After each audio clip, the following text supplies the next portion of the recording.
Hi, talking about getting the best out of coaching, how to work with a coach effectively. So welcome everyone. So for the next 30 minutes, it's all about coaching. But before we start, I'll just get Volker to introduce himself after I've introduced myself. So I'm Tanya Lee. I'm a coach working executive coaching within organisations, and I'm also an ICAF accredited coach supervisor. I'm passionate about coaching and was lucky enough to experience coaching, executive coaching, when I was in a senior position in an organisation, which is why I'm passionate about it and how it releases your potential. Volker, over to you. Yeah, good morning, Tanya. Good morning, everyone. It's good to be here. So I've been coaching for many, many years. So I did my master practitioner in NLP. That's how it all started with me back in 2003, and DBM, Development of Behavior Models. I'm now a therapist and done lots of coaching courses over the years. I'm EQI qualified, so I assess emotional intelligence, something I'm very passionate about. So yeah, I've been involved in the space for many, many years. So yeah, let's talk coaching.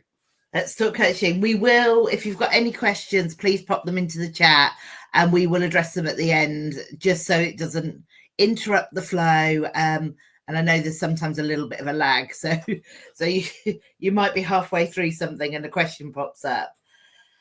But I think it's first of all worth talking about what coaching actually is. Because we hear a lot of conversations about counselling, coaching, and mentoring.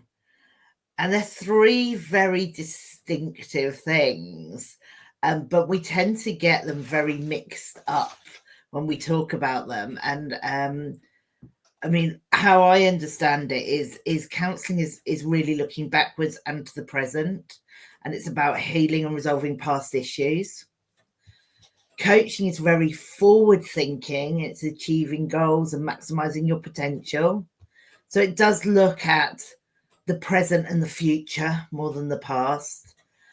And mentoring is for someone who has already done the job or done something very similar to you and is experience sharing and guidance based. And I think the ones that get mixed up most of all are coaching and mentoring. I don't know whether that's your thought as well, Volker. Yeah, I think so. And to be honest, so if I say I do all of it, so I have a good view. Yeah. So I definitely agree. Therapy is, counseling is looking into the past, resolving childhood trauma, if I say most of the time, but it could be, anything else, anxiety and phobias, giving up smoking through hypnosis. So there are lots of applications, but it's working with your unconscious mind, really. And getting you to process things that have happened and making sense of the world. Mentoring, I agree, is more advising. It's more, sharing your own experience. And coaching sits somewhere in the middle, I'd say. And the interesting bit is, at least in my experience, so I work a lot with sales leaders. And when I work with sales leaders, it's a very fluid mentoring / coaching engagement, because I have so much experience in sales. I'm mentoring a lot, but then we also coach by looking into the future and getting the coachee to come up with their own ideas, and that's what coaching is about, right? Triggering things. And then I think coaching and therapy, you could almost say coaching is looking forward, therapy is looking backwards, right? So yeah, I mean, I'm personally not too fussed what people call me, as long as I can provide benefits. And you sometimes find coaches that have never had any therapy education and think they can be a therapist. And you don't really want to mix those two, to be honest. They're two different things. You absolutely don't. And Volker, I think that's a really good point. If I'm ever in a situation where I feel I am not equipped, and it is down the therapy counselling, I will flag it immediately and signpost them to the right support. But I think it's really interesting you're talking about the fact that you wear many hats within that. I am definitely lead with coaching, but also will signpost if I'm ever going into mentoring. Yeah. And I worked with someone who had a really great, simple explanation. And I love this. A guy called Graham, who said, coaching is having the right questions for the coach's answers. And mentoring is having the right answers for the mentee's questions. And I love that simplicity. Yeah, that's a nice way of putting it, actually. Yeah. Yeah. And I would argue that coaching goes deeper. Yeah. Right. It's deeper than mentoring. But yeah, it can be so fluid, right? And some people get really hung up on the terms.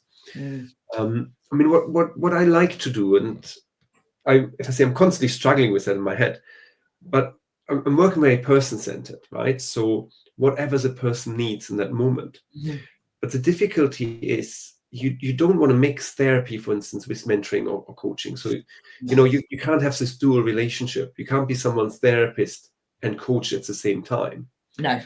However, and that's where, if I say it's a fine line, you can bring elements of therapy into coaching, and you can bring tinsy elements of coaching into therapy. Probably more likely to bring therapy techniques into coaching than the other way around. Yeah. Yeah, I completely agree. I think it's actually understanding for your client what they need. Yeah. So from a client is understanding what their end is in mind, because all three are around personal development. All three, counseling, coaching, mentoring, are around personal development. And sometimes you will need different things in your life at different times. So understanding why I want to work with a coach versus a mentor is a great starting point. And I think it's really interesting, and I always talk about this, is I think we are much further ahead with coaching mentality in sports than we are in business. Yeah. There is still some of this. Well, why have they got a coach? Are they failing within business? Whereas you would never turn around and look at an elite sportsman and say, well, why have they got a coach? You know exactly why they've got a coach. It's to get themselves better, to develop. And actually, that's what coaches are within businesses. It's not about failure. It's about potential. Exactly. It's about developing people. Yeah. And what I love about our American friends, I don't, given the time of the day, I don't think too many have dialed in. But it's very common to have a coach and a therapist, and it's just part of people's life to develop themselves. I mean, obviously, the personal development industry is a lot bigger. I mean, it's a bigger country as well. Yeah. But I still work with people in therapy, for instance. They go like, therapy, it's still kind of like, that's for the crazy people, right? That's that's not for me. And I thought that for a long time. And obviously, as part of my training, I had to have therapy as well. And it's so useful, and it's completely different to coaching. Yeah. So what would you say should be the first steps in securing a coach for your needs? What would that be? So I think, and I use the analogy from therapy again. It's about the personality. It's about the relationship. So meeting a coach, if I say go window shopping, read a few profiles, and then start talking to a few and see who you think you want to work with, because it's a relationship you're building, right? Can you work with that person, if I say day in, day out? I mean, depending how many sessions and cadence you have. But the relationship, and it's the same with therapy, the relationship is paramount. So if you don't get, if I say, along with the person, the second bit is, and that's where, if I say I'm too hearted, but has the person done the job themselves? Because part of that, coming back to our discussion around mentoring, is for mentors, you need that person to have done that job before, right? Because otherwise that person can't help you. With coaching, it's actually not as essential, right? I can coach anyone to become better in whatever they do without having the background knowledge. But it often helps people to ease into coaching if they know that person has had experience in that field. And that's a double-edged sword for us, I think, between mentoring and coaching. I don't know how you see that. Yeah, I agree. And I actually think, I'm very much a coach-led with some mentoring. Although I have worked in senior leadership within large multinational organizations, sometimes when I'm coaching someone in a business I know nothing about, I get asked great questions because I'm really curious. As coaches, which is why we talked about coach supervision, talked about it with Mike a few weeks ago in the Conversation Hub. So catch up with it is why it's so important for us to have supervisors. Yeah. And that's one thing I would always ask coaches, do you have supervision? Because it then proves that they are looking after their professional and ethical development. Yeah. And you cannot be part of an ICF, the MCC or Apex if you do not have that supervision. Yeah. But absolutely it's and I think that's why it's really important to understand what the difference between coaching and mentoring is. Yeah. Sometimes when I'm coaching, I will encourage someone to get a mentor internally. As Volker, you and I both are external coaches. I know organizations have internal, but we're both external coaches, which I think helps, with the trust. Yeah. Because we're not in the business. Yeah, we bring in that outside view. And as you say, there's curiosity, right, of understanding. Because the danger is if you hire someone who's done it before and has been in your position, that person might just automatically fall more into a mentoring position. And that's why I'm saying some of the sales leadership coaching becomes mentoring, because I am and I was and I have been in these positions. Yeah. So that's where, if I say obviously offer executive coaching as well and leadership coaching. And I don't want to say, I have to be careful who's listening, right? If I say I enjoy more working with people where I don't know what they're doing, because it is a discovery process. And you bring a fresh pair of eyes, no doubt, especially if you are external, because that's so important, because you look at it with if I say ambiguity and curiosity, and you're asking questions that other people might not ask because they are familiar with that situation. Yeah. And I guess that's where, and that's, if I say, where I'm always astonished when I work with senior people. I often go back to value exercise, if I say the basics, and that's because people never done it. They never sat down and go like, I don't actually know what I want. I'm just here, I'm doing my job, and I don't know why. And then you're peeling back these layers, right? And that's the fun, and it's totally rewarding. I mean, that's why I love it. And as usual, Volker, we've wandered off from that initial question, which actually also happens in coaching.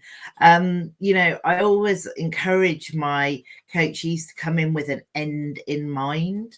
Yeah. So what does good look like at the end of this session, at the end of these series of sessions? And actually, it's always a really interesting journey to get there. It is very well. I don't think I've ever had someone that's gone from here to here. We've had a little wander through the woods before we've got to where we are, because actually what we thought was impacting us maybe wasn't. Yeah. But I completely agree. Trust and chemistry with your coach is so important. If you don't trust your coach, if you don't have chemistry, if you don't have psychological safety, you are never going to show vulnerability. Yeah. And to really get the most out of coaching, you have to have that vulnerability to share all that stuff, the psychological safety stuff, rewarded vulnerability. Yeah. Move forward. You need to open up, right? And again, that's where some people might mistake coaching for therapy, right? By opening up and showing their feelings and going deep. But Yeah. therapy is a different level, right? But that's where sometimes coaching sessions can feel like therapy to some, right? Because some people never open up. And vulnerability is, and since I say reading the book by Brené Brown and obviously watching her TED talk, I always recommend people watch the TED talk, Brené Brown, vulnerability. It's just beautiful, I mean, we can talk about emotional intelligence again. I know we just did that last week. It's part and parcel of what we do, right? It's the empathy, it's looking at someone's feeling, understanding someone's feelings and what makes them tick. Yeah. And I think it's for a coach to come in with, right, what is my ending goal? What is my end goal? What does that look like? What does the great look like? We need to have a goal or a series of goals, and then we take the pathway there. So it's beginning with that trust, but having a really good idea of what good looks like, or it may be a question as simple as, what thing, if we could solve in this session, would make the biggest impact? Yeah. It doesn't need to be a big thing, and it usually isn't. Yeah. No, I know, like that, and as you say, right, we always think if I say success goes from A to B in a straight line. Yeah. And coaching goes, oh yeah, just hire a coach and off we go, right? And tomorrow I'll be better. It doesn't work like that, right? There's always a zigzag. We've all seen these zigzag and curves, and that's the beauty. I mean, that's life essentially, right? Yeah. And again, where I know a lot of coaches that are, if I say, trained in solution focus based coaching, but where it really comes from is solution focus based or brief therapy, SFBT. And it's about, what is this, this magic question which opens everything up, right? And that's the questions you want to ask. And that's where I say you bring elements of therapy in to the coaching world to I don't want to say expose vulnerability, but you ultimately expose vulnerability because a lot of people haven't opened up before. And to really understand, if you want to achieve that goal, I often say that because a lot of people think, oh, what else do I have to learn? What else do I have to do? What else do I have to add to my toolbox, right? But sometimes you have to unlearn things, right? You have to shed some of your weight in order to move forward. A lot of people keep forgetting that as well. Yeah. What am I carrying with me? Yeah. And, what am I carrying with me that I don't need to? And I always talk about my imposter syndrome. So when I got to director within an organization, I had that imposter syndrome moment, whatever we want to call it, called imposter syndrome, whatever we want to call it. My imposter syndrome's name is Doris. She's a little old blue rinse lady that has a massive carpet bag full of stuff that she doesn't need to bring with her. And she comes to visit me sometimes.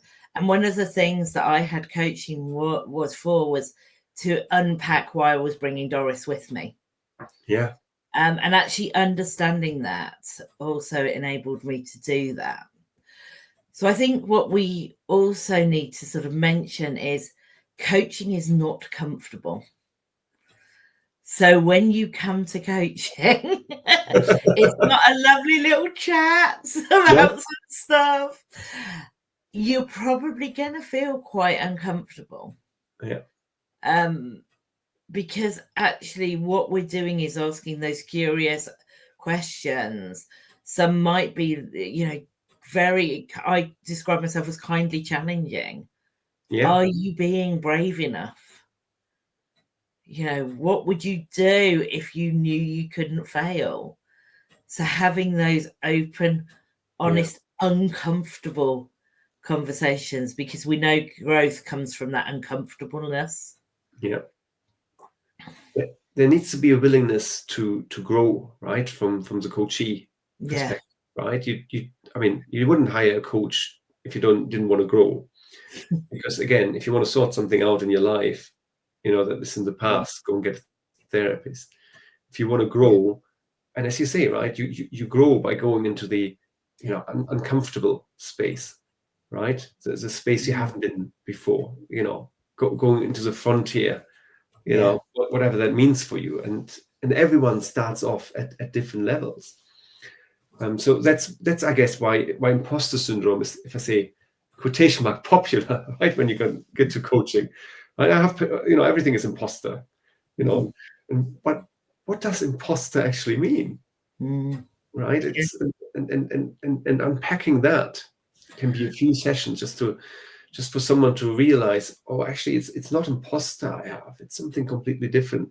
I just call it an imposter syndrome because that's a popularized term, right? It's what we all use when we describe situation. But it can mean so many different things. So for you, it's Dorothy, right? So yeah, good old Doris. It's still good old Doris. She turns up with a carpet bag full of stuff. But yeah, no, absolutely. And I think, that uncomfortableness, I recognize that. Yeah. We never grow unless we feel uncomfortable. So get a coach that will kindly challenge you. Yeah. If that's what you need. And it is recognizing what you need and going back to that chemistry stuff that we talked about is we need to have chemistry to build trust. And actually everything doesn't happen in the session. So as a coach, you need to go out and take the actions you've agreed in that session before the next session. Yeah. So the homework bit. Yeah, exactly. I'd love to say, in the hour or whatever we have is, and we've sorted it all. It's the starting point of action. So for me, the hour of coaching is around having space and time to think. Yeah. Going back to what you said at the beginning, Volker, about we're so busy doing, we very rarely stop to think about why we're doing it, how we're doing it, what impacts it's making to us, to our team, to the business. Yeah. And then going and taking action. And it's so interesting what you're saying as well, because I'm just reflecting from my perspective as well, right? Because therapy, for instance, is a lot cheaper than coaching, right? And if you look at therapy, you do the session, you don't write a follow-up. There's not homework in between. There's not, there's obviously preparation before each session. But coaching, to your point, it's different, right?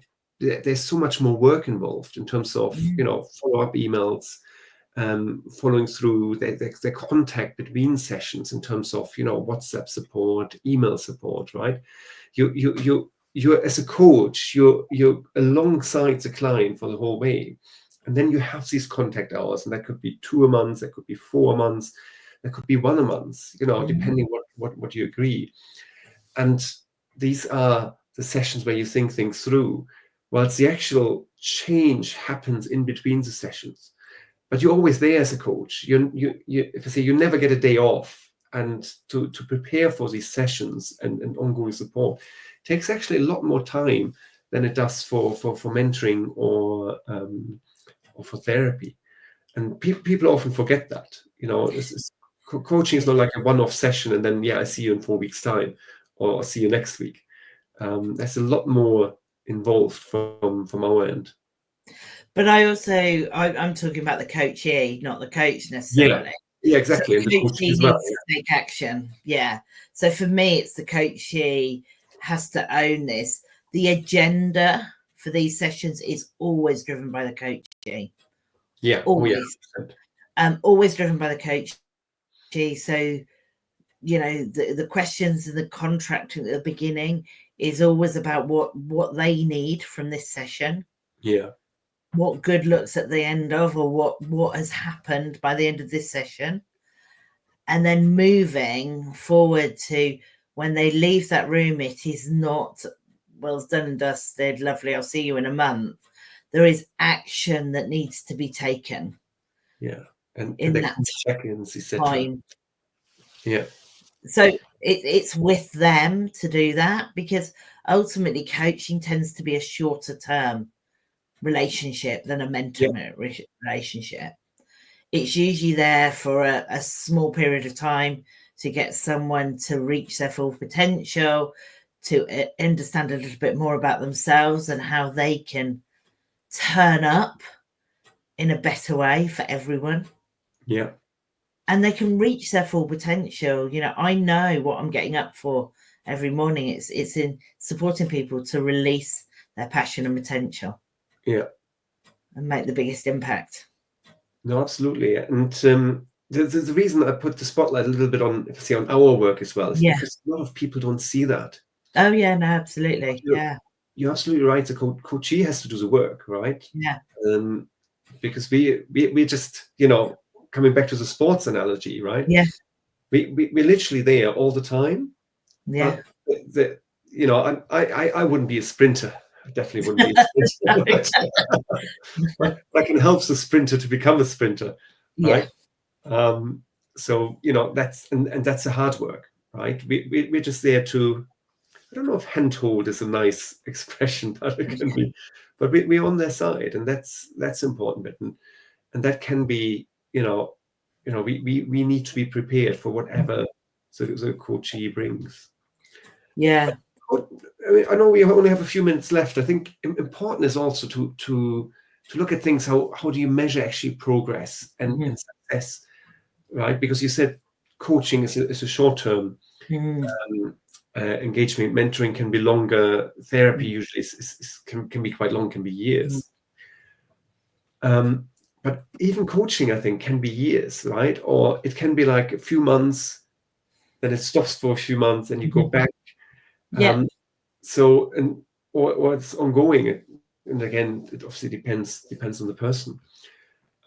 But you want to track as well in terms of, as you said, it's so important to set the goals, right?